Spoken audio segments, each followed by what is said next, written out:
Welcome back to another video. If it's your first time here, my name is Beck. Thank you for joining me. Today's video is a little bit different to what you normally see here. It's in collaboration with another two lovely ladies, Mrs. Morrison and Sabrina Titcombe. Now, both of these channels are motherhood, lifestyle. They're also both doing Slimming World, so there will be some what I eat in a day and things like that. If you're not already subscribed, pop over, you won't be disappointed. So this video is about 5 tips for Slimming World success. Now, I'm not at the end of my journey, I'm still on my journey, but I have been successful so far. Number 1 for me would be to plan in advance. You don't have to plan a week in advance, that's absolutely fine. But what I try and do is in the morning, while I'm having breakfast maybe, I just think about what I'm going to make for tea, what's going to, if I need to take anything out to defrost meat wise or anything like that.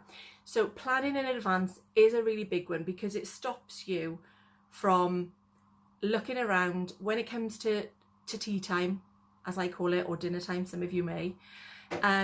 It will stop you from eating the wrong things and things that are going to put you on a back seat where your weight loss is concerned. So planning in advance, for me anyway, is a big one. My number 2 tip would be drink plenty of fluids. Now, I would say water, because obviously that is better for you, but I like squash. So it's sugar-free squash, that's free on the plan. So if you wanted, this for instance is the Vimto Remix, but I normally have the apple and blackcurrant from Tesco's or Aldi's, wherever I'm shopping, and I pick that up. But water obviously is better. You can do the fruit infusion, that sort of thing, if that's the sort of bottle you have. But just drink plenty of water. Not only will it fill you up, but it'll obviously rehydrate you and it'll be better for you in the long run. My number 3 tip, and I've only recently started doing this, which is why I've put it in there, it's measuring your healthy extras. Now by that, obviously, I mean the cheeses, the milks, anything. Up until about a week ago, I wasn't measuring my milk. I've started doing it and it was a bit of an eye-opener, because on the days where I wasn't measuring, if I was having, for example, something that had cheese in, like a chili, and I was topping it with cheddar, I was going over, and that was every time I was having the cheese.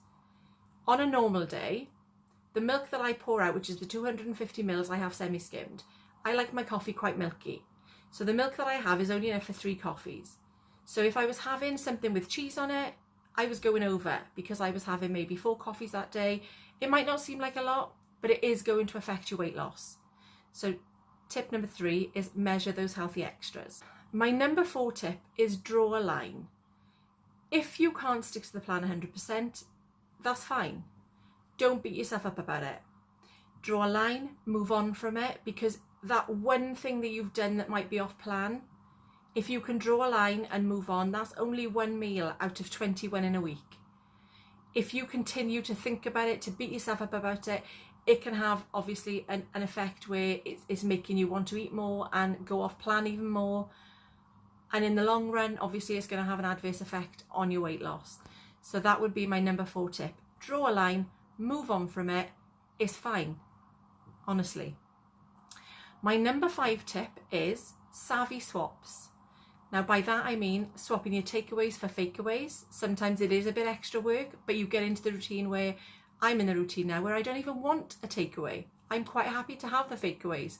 I do have a little allowance, maybe if they're having a chicken ball, and I will sin that. That's fine. So another example would be baked oats for muffins.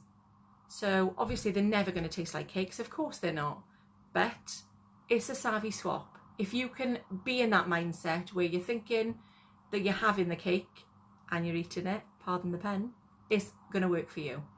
For me, Slimming World has not really restricted me. I look for alternatives. For example, Jeff is from the Philippines. So there's lots of Filipino meals that we try and incorporate into our daily life that we just cook in a Slimming World way. And there are so many things. In fact, there's probably an alternative for everything that you fancy that you can do in a healthier way. And that's what it's about, because you don't want to feel restricted. You don't want to feel like you're not having things, because that is when you're going to want them. So we're in June, I'm 5 months into my journey. I got my 2.5 stone award yesterday, which I'm thrilled with. and it's coming off slowly, but it's coming off steadily. Good luck on whatever journey you're on. Thank you so much for watching. Don't forget to check out the other ladies, and I will look forward to seeing you in the next one. Take care.